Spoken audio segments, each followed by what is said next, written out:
Ladies and gentlemen, please take your seats. You know, sometimes stories want you to fill in the blanks on your own, and that makes them even that much more rewarding. And if you're within the sound of my voice, as we are deep in the throes of the Toronto International Film Festival, you must be in the seats with once more. As always, my name is Dave Voigt, and I'm the host of this podcast where we sit down with a wide-ranging variety of industry professionals and pick their brain about current projects, state of the industry, how they got started, and so very much more in a light and conversational fashion.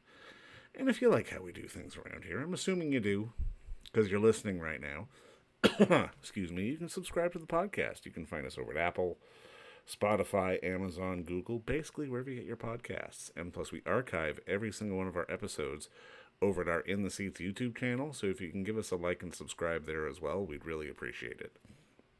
Also, you can find us on the social media, as the kids call it.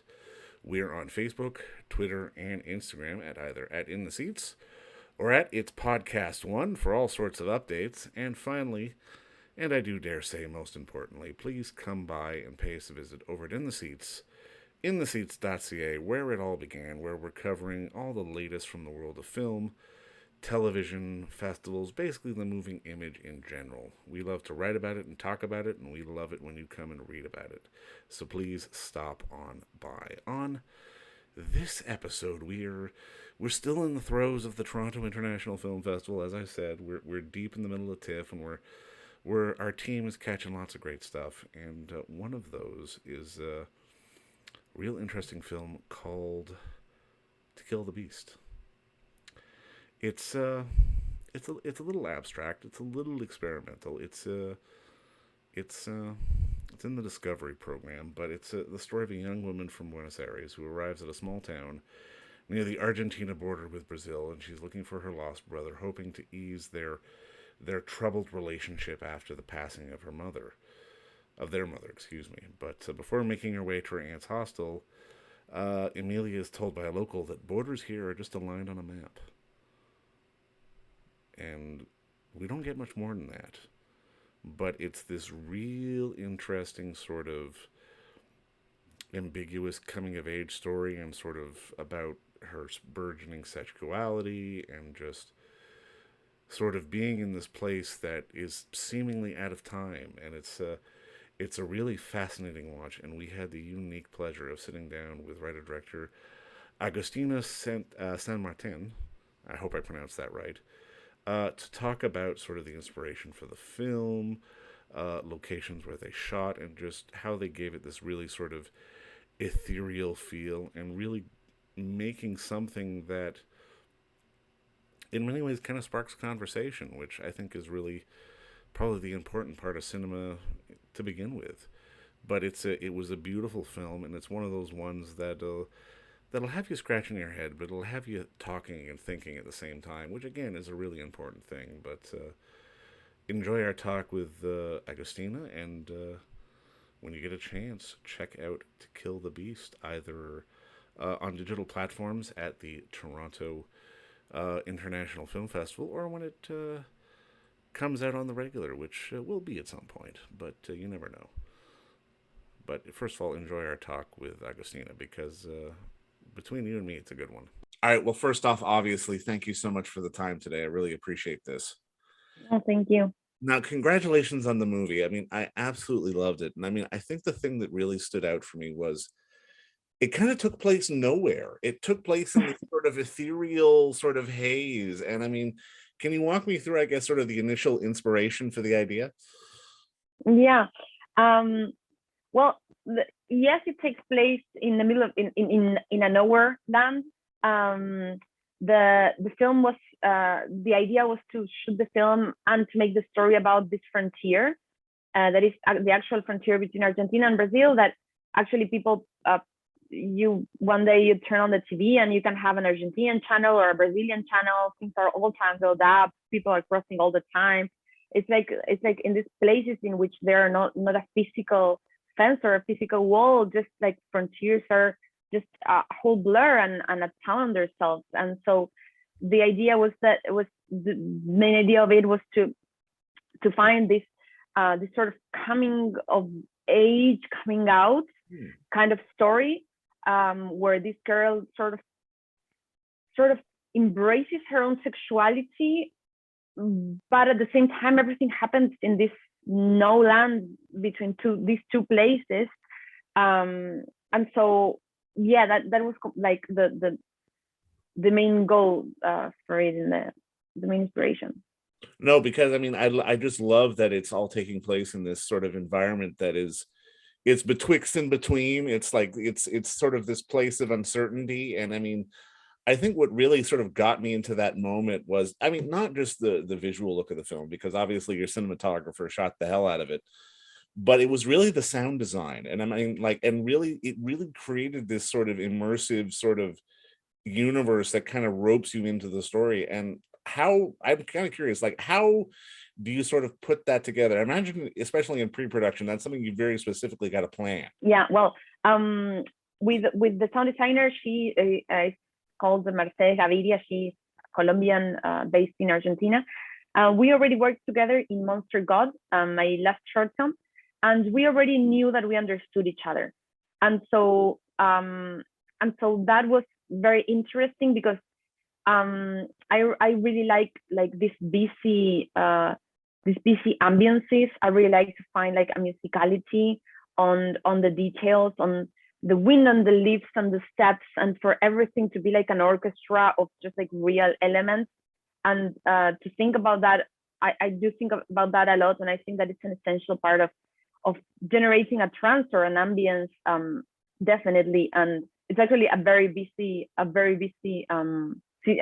situation with the sound in this movie, because there's all the time like there's not much silence, and I knew that she liked that too because of the short film.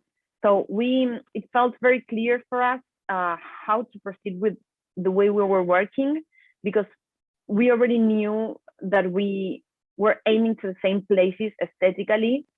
And so when doing this movie, it was just hours and hours of just like talking and sitting down and talking almost like in haikus, like a super poetic way, like yeah, and this and the yeah, and then it stopped, the blah and the blah. And so we started like blah blah blah about this all the time. And she's great, and she found a way to put that down onto this. Well, it worked amazingly well. And I mean, it's one of those films, especially as you watch it, it really does feel like everyone is on the same page. And I mean, I'm very curious about your casting process, because I have to suspect that you really have to sort of have faith, especially in your lead, to tell the story that you want to tell. Because I mean, there is a bit of a free form element to it as well. Like, everyone has to be on the same page before you really even turn on the camera. Yeah. Sorry, what was the question? Well, just about finding your lead actor, and I mean, just the casting for something like this in general. Yeah. Well, it was interesting because almost all of the actors are from different countries, and many of them I met digitally, and we just saw each other in person on like some days prior to being on set. And so, but we have been working working just by Zoom, and that was interesting because, for example, I didn't know the two girls, Julieta and Emilia. I didn't know if they were gonna have chemistry when they meet, because they have never met physically. I couldn't cast them together. So, but because Julieta was in Chile, Emilia was in Buenos Aires, the aunt Ines was in Paraguay, and the other guys were in Brazil, in different towns in Brazil. And so it was definitely an adventure to do that. But I guess that I have a friend that always says when you never cast an actor that you wouldn't want to have as a friend. And so in that sense, I think that's like the summary of how to seek for the chemistry, and like if someone is listening to you and responding to that. And so in that way, these were all very cool people, and we could like really have a dialogue with.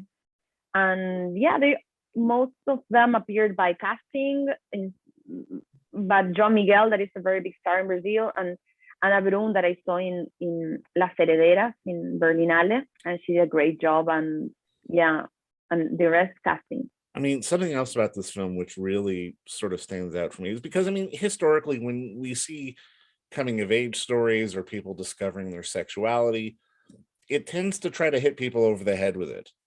This feels very conscious about its fluidity and not trying to sort of put anyone in a box. And I mean, I'm kind of curious for you, was that an important thing to sort of put on there? Because I mean, obviously, as the world evolves and the world goes on, we're more generally understanding of the fluidity of people's sexuality. And I mean, this film really feels like it kind of acknowledges that. Yeah.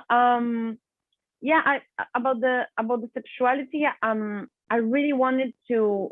I really wanted to have a lesbian story that didn't evolve around them having this super romantic love Right. Titanic situation. I was like, what if they just, what if it's just a fling? Just what if this is just something that happens that needs no explanation, that we don't really need to understand, like just things that happen, like the fact that they're lesbians doesn't mean that it has to be like all of this.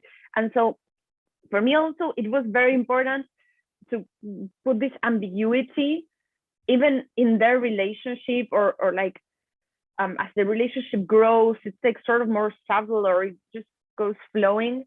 And it was important for me just because I really wanted to watch a film that had that, in which the lesbian partners didn't just propose eternal love at the first kiss, like the movies that usually have that. And yes. No, you're right. I mean, it wasn't this sort of big dramatic moment. It was just this passionate sort of instant. Yeah. We're allowed to sort of Yes. appreciate and kind of simmer in that, which isn't something we get to see a lot of. It tends to be a little more sort of hokey and sort of, hammering you over the head with this sort of declaration of love. It's like, no, there Yeah. can be this flash of passion. Yeah. Totally. Now, I mean, I'm curious because I mean, again, in watching your film, it has such a beautiful style to it visually. And I mean, like, what inspired you as sort of a storyteller and a filmmaker to even get into this business in the first place? Uh, I've always been obsessed with everything that had to do with films. I just didn't know it was films that I had to do. I've always been a kid that was like in like writing all day, like reading all day, just like singing in the choir, acting in the play, playing the saxophone. Like I was like all this very artistic kid, and I always knew that I I had to do things, like create things. That was my only way of existing in the world, was to like make things, craft them, and make them be real.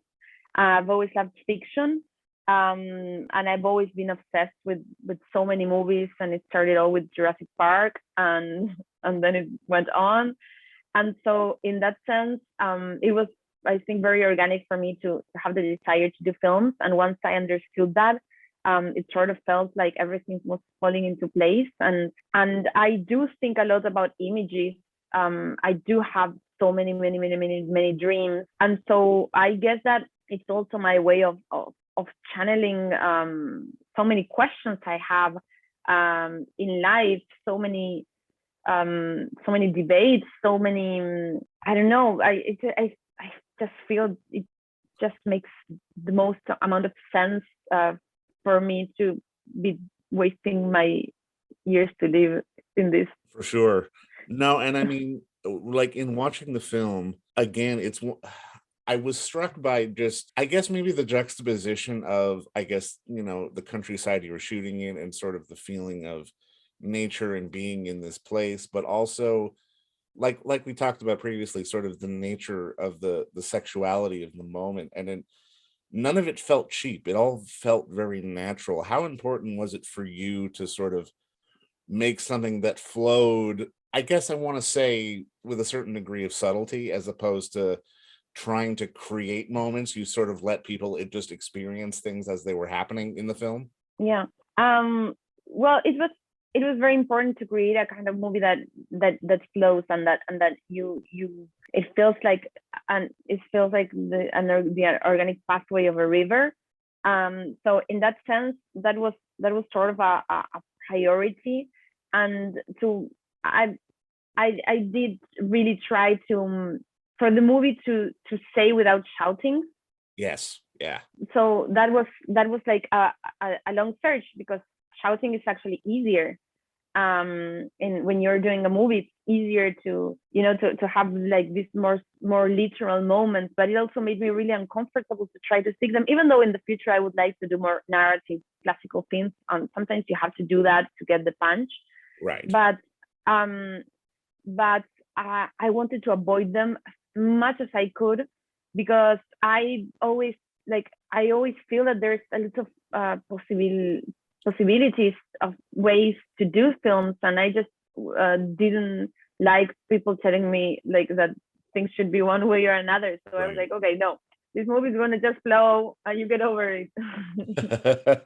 Well, you know what? Thank you for not shouting, and thank you for making a beautiful piece of cinema that really does sort of simmer, and it gets to you, and it's a really sort of infectious piece of work that I loved watching. And thank you for the time today. This was a lot of fun. Thank you so much. It's a Alrighty. pleasure.